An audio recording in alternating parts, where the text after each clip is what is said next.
Hey, party people. So sorry I've been gone for a while and I haven't been reading to y'all. I lost my motivation to read, but I am back. So last time we left off somewhere in chapter 4, but it's been so long that your girl don't remember. So I'm just gonna start off at the beginning and we gonna roll with it. Alright? Let's get to it. I hurried to my locker before the bell rang. Head down, I strode quickly down the hallway with my arms crossed tightly over my chest. I had never been described as outgoing, but that morning I was aiming for invisible. One thing about me, I don't make friends easily. Ability to trust seems to be prerequisite for lasting relationships, and I'm usually short on that count. I rarely share things about myself, and that self-imposed isolation has consequences. Being honest, it's probably more than just the murders. I know I see the world differently than others. I can be aloof. And at Fire Lake High School, where acceptance of quirks is always in short supply, that lands you on the outside looking in. I'd become uncomfortable as I'd become comfortable as an outcast. Relished it, almost. So of course, that morning I got concerned by the people I least wanted to see. Oh, shit. I'm so sorry, you guys. I am off my game. I got cornered by the people I least wanted to see. Hey, Melinda, Ethan called out, strolling down the hall in his letterman's jacket. He had close-cut blonde hair and a sharp-nosed face that was gorgeous until you realized what a prick he was. His small mouth was bent in a smile. He loved using my full name because I hated it. A handful of kids followed on heels.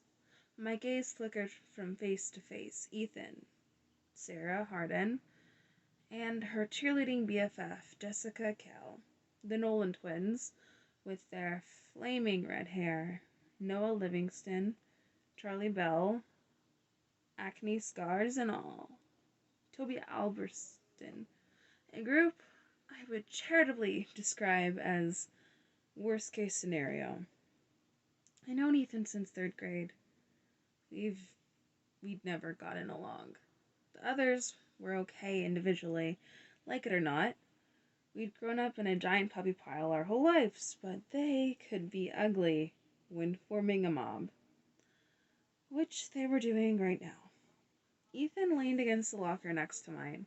The others fanned out with varying degrees of interest. Sarah and Jessica barely spared me a glance, chattering nervously about the latest announcements, predictions. A school-wide beauty contest would rank them 1 and 2, though they'd knife each other over who got the top billing.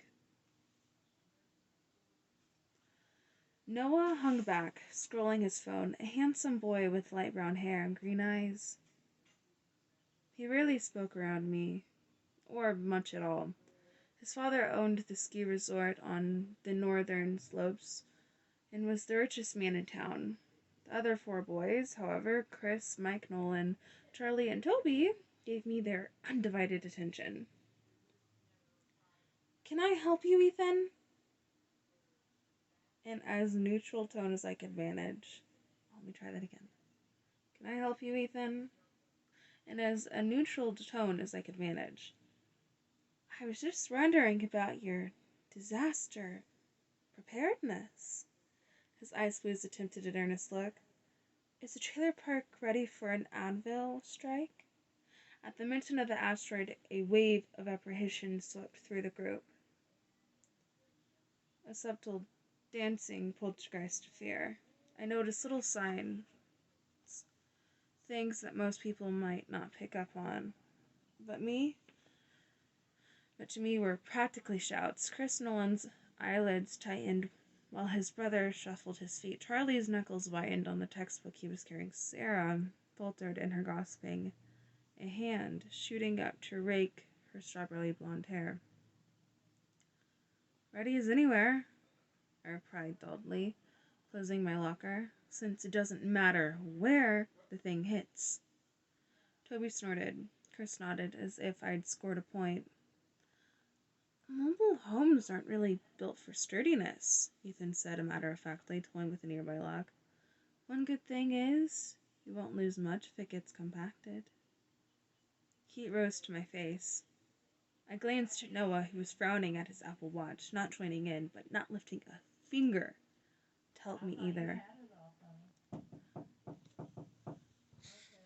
Sorry, my mom came in. She was letting me know that dinner is ready, but I'm gonna finish reading this to you guys because I've seriously been lacking in the reading to you guys department. Let's see here.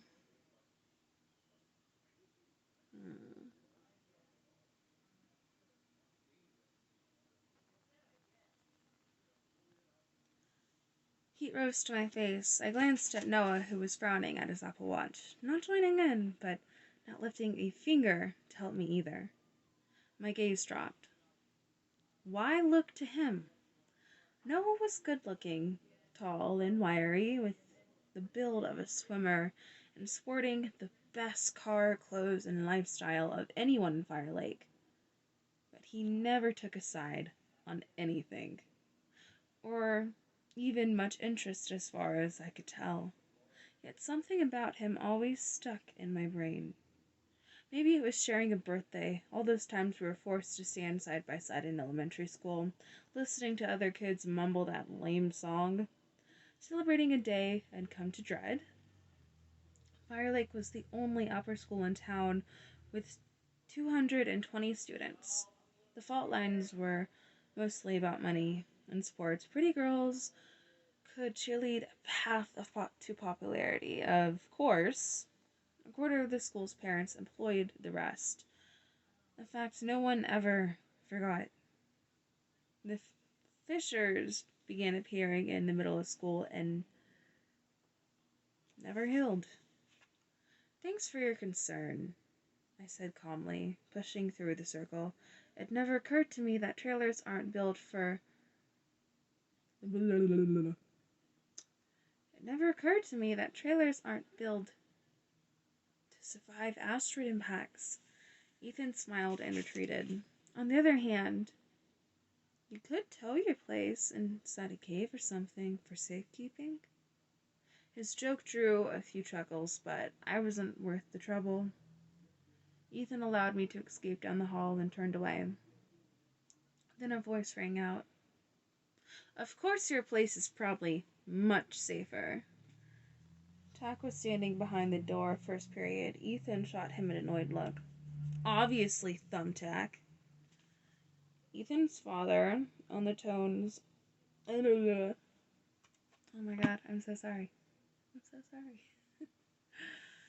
Ethan's father owned the town's only grocery store, and they lived in squawky hillside gardens. Tack?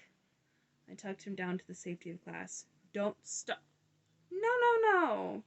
That's not it. Tack pulled free of my grasp, his voice carrying so that the others stopped to listen.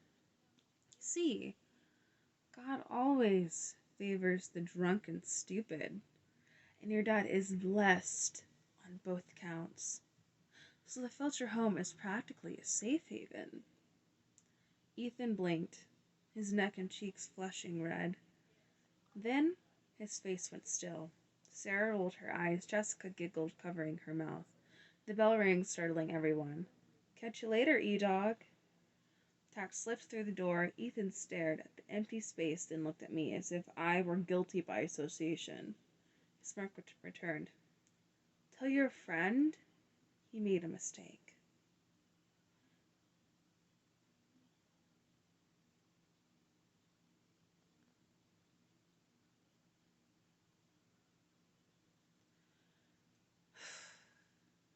My parents talking about me in the other room.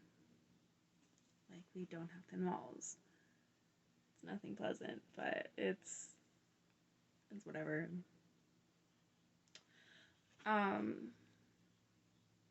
You guys are what matters right now, so let me read to you.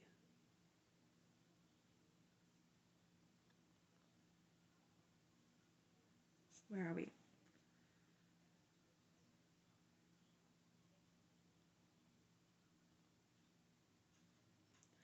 Sarah rolled her eyes. Jessica giggled, covering her mouth. The bell rang, startling everyone. Catch you later, E-Dog. Tack slipped through the door. Ethan stared at the empty space, then looked at me as if I were guilty by association. His smirk returned. Tell your friend? He made a mistake. Inside the room, I scurried to where Tack was calmly arranging his things on the table we shared. The Nolan twins entered a beat later. Chris with the shoulder-length ponytail, Mike's red hair, cut short and spiked with gel. Chris was a chatterbox who loved stirring the pot, although he wasn't a disaster by himself. Mike rarely spoke. Chris chuckled, shaking his head as he sat. You're ballsy, kid. I'll give you that much. But if I were you, I'd find a new route home after school. Thanks, Mike, Tack replied, knowing full well he was speaking to the other twin. Chris snorted, unzipping his backpack. Freaking death wish, I heard him mutter. I wheeled on Tack. Why do you do that? Ethan's not gonna let it go. Tack was digging through his bag, seemingly uninterpreted.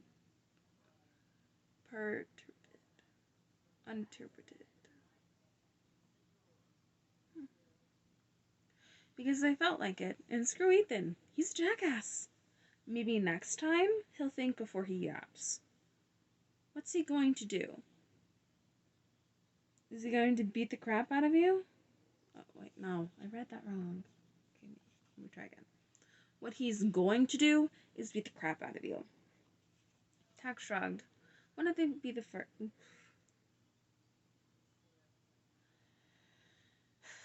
Wouldn't be the first time I've taken worse. Unconsciously, his hand rose to the bruise on his face. Both fell silent. Maybe Tack did have a death wish. Then I couldn't help but laugh. You called his dad a stupid drunk. I sure did. Tack shot me an exhilarated glance. He looked really mad, didn't he? Chris is right. I'd better dig a tunnel out of here this afternoon. English passed eventually. At the bell, Tack fired out the door at warp speed. Our next class was directly across the hall, but no sense taking chances. I was following on his heels when my name boomed down the corridor. Min Wilder. I glanced left. Principal Myers was slowly emerging from the main office. Wonderful. Under my breath, as our school's fearless leader made his way toward me, his right knee locked and unbending, the result of a shrapnel wound he suffered in the first Iraq War. I would have hurried down the shortened distance, but every student in Fire Lake knew you didn't acknowledge the principal's disability, not unless you wanted a 20-minute lecture on how little the injury affected him. Yes, Mr. Myers? You have an appointment with Dr. Loyal today? He said, sternly and burly, broad-shouldered man in his mid-60s with thinning gray hair framing a round face. He wore pleated gray pants and a plaid button-down every single day. Leaning on his cane, Myers scrutinized me over the rims of bronze-framed bifocals. Yes, I know, sir. He gave me a severe look. Your special session is not canceled, despite all this announcement hubba-bubba. And whatnot. I was told to inform you of this specifically. My sigh escaped. I could stifle it. A sigh escaped before I could stifle it. Yes, Mr. Myers. You had a birthday over the weekend, did you not? I stiffened in surprise. I did. Cautious. Why are you keeping track? Myers eyed me closely as if expecting me to say more. I had zero intention of doing so. Well, he said finally, his non-cane hand rising to scratch a wrinkled ear. Okay then. See to it your own time. I will. Dismissed, I beat a hasty retreat into second period. Tak was sitting at his desk, twirling a pen in his fingers. That looked fun. What the big man want? Just a friendly reminder to visit my psychiatrist. I collapsed in the seat beside him. We stuck together in our classes whenever possible. From our freaking principal. I hate this Embra town. I nodded, more disturbed than I was letting on. Myers often seemed interested in my therapy sessions, and this wasn't the first time he delivered a message from Dr. Lowell. The connection didn't feel right. And why did he ask me about my birthday? You think he'll try to go to college with us? Tech asked. An old joke, but I snorted anyway. Andrew E. Myers had been our principal for life, moving up through the system in lock and step with my class. The uncanny timing of his promotions meant I'd never had another administrator, despite attending 3 different schools. Biology, Spanish, then lunch. Tak wisely avoided the cafeteria, leaving me to eat by myself. Students bunched together, not whispering about the announcement, even striving to outdo the last with how little they pretended to care. But their laughter rang hollow, betraying by tapping feet and dry washed hands. The afternoon proved more painful than the morning. In Algebra 2, Mr. Fumo assigned a worksheet we'd completed the week before, then spent the whole period refreshing his phone and glancing at the clock in 7th period. Miss Cameron kept losing her place and repeating herself. After her 3rd attempt to explain the siege of Acre, she gave up, blessed us all, and dismissed class. I packed up quickly, hoping for a sea sprint through the parking lot. I hadn't seen Tak since math. Our schedules had gym and health flip-flopped, and Tak couldn't care less about European history, electing to take home ec instead. But my hopes for a clean getaway were dashed. Exiting the main building, I heard laughter reverberate across the courtyard. A crowd was forming in the corner near the parking lot. Crap! I sprinted over and wormed through the ring of onlookers. Ethan had levered one of Tak's arms behind his back and was forcing his face down toward the concrete. Flailing, my friend fought to free himself, but he was giving up at least 50 pounds. Today,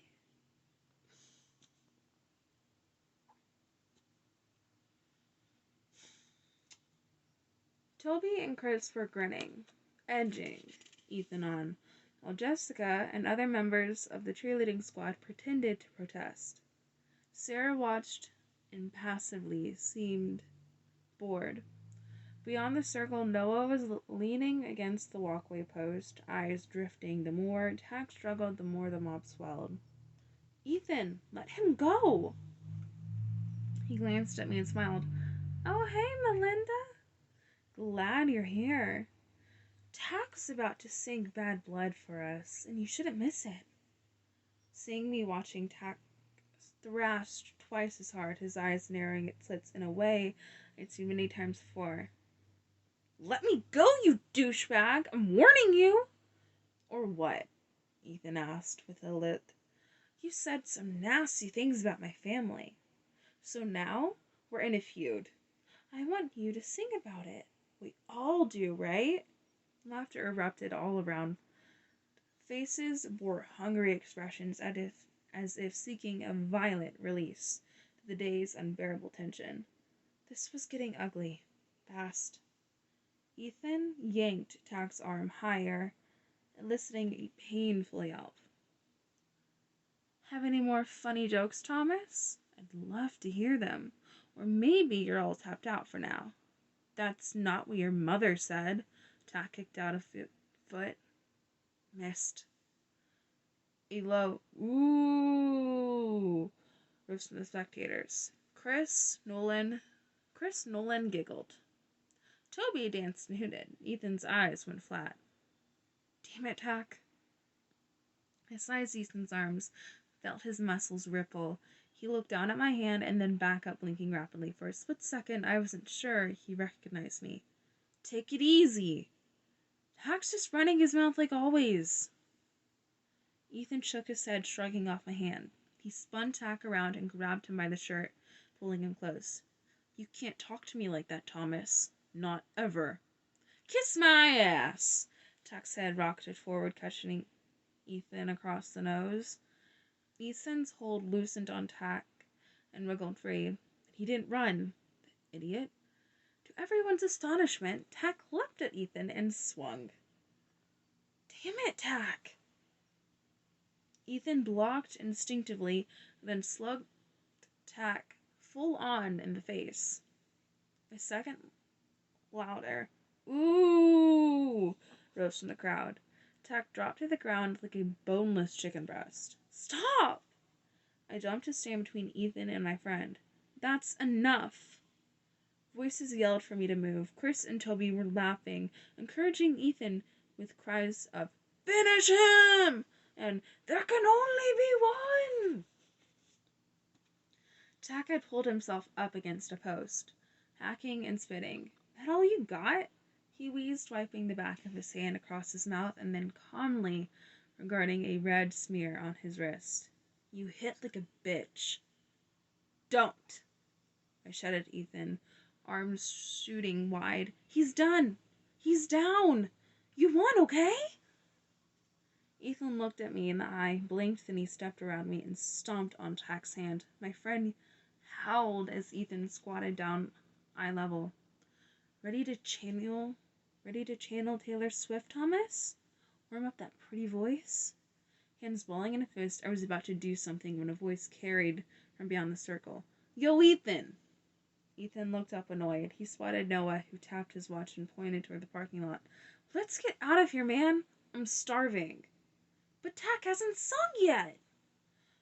Across the courtyard, a door swung open. Principal Myers stepped outside. What's going on out here? The crowd dissolved like smoke. Ethan and his friends hustling away with the others. At moments, the only people left were me, Tack, and our principal. Myers trudged over and stared down at Tack, frown lines creasing his forehead. Bit off more than you could chew again, didn't you, son? Inner ear infection. Tack rose unsteadily to his feet. I fell down a lot. Who did this? Myers asked sharply. Tack remained silent, eyes on his sneakers. Myers grunted toward me. Miss Wilder? Miss Wilder? Care to share who pummeled Mr. Russo? Although I bet I can guess. I opened my mouth and closed it. This was Tack's call. I see. Myers removed his glasses and began cleaning them with a handkerchief. Well, normally we'd go to my office until this was sorted out, but today is not a normal day. If things go well tonight, assuming we get good news... He shook his head testily, as if unsure how to continue. We'll discuss it tomorrow. Myers pierced me with the glare of a disappointed father. Can you see that Mr. Russo's injuries are properly attended to, without missing your appointment? Of course. I scooped up our packs. Tack straightened his clothes with an exaggerated dignity and began limping toward the parking lot. Myers watched us for a long moment before heading back inside. I caught up with Tack by the curb. Hey! He halted with his back to me. I put a hand on his shoulder, felt him tense. Ignoring the reaction, I gently but firmly spun him around. What the hell were you thinking? That I was going to get my ass kicked anyway, so I might as well take the first shot. Well, mission accomplished. How's the hand? He flexed his fingers painfully. I don't think anything broke. Hurts like hell, though. Got any Advil? I dug some from my bag, along with a pack of tissues. As tacked down 3 pills, I began dabbing his right eye, which was already swollen. His hand puffy mess. Ethan had met my eye before delivering the stomp. That one was for me. Inside, something snapped. Ethan smirked his casual violence, or Maybe yesterday had been one murder too many.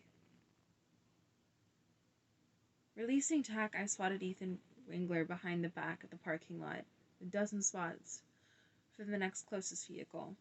Everyone had fled on foot, probably down to the cafes on Main Street, intending to return for their cars after smoke cleared. We were all alone. Come on. I hurried toward the Wrangler. Tack followed, confusion plain on his face. What? Why? After checking to make sure the coast was clear, I reached inside, pulled the gas tank released, circling the passenger side, and spotted an oily rag and a can of WD-40 on the floor of the back seat.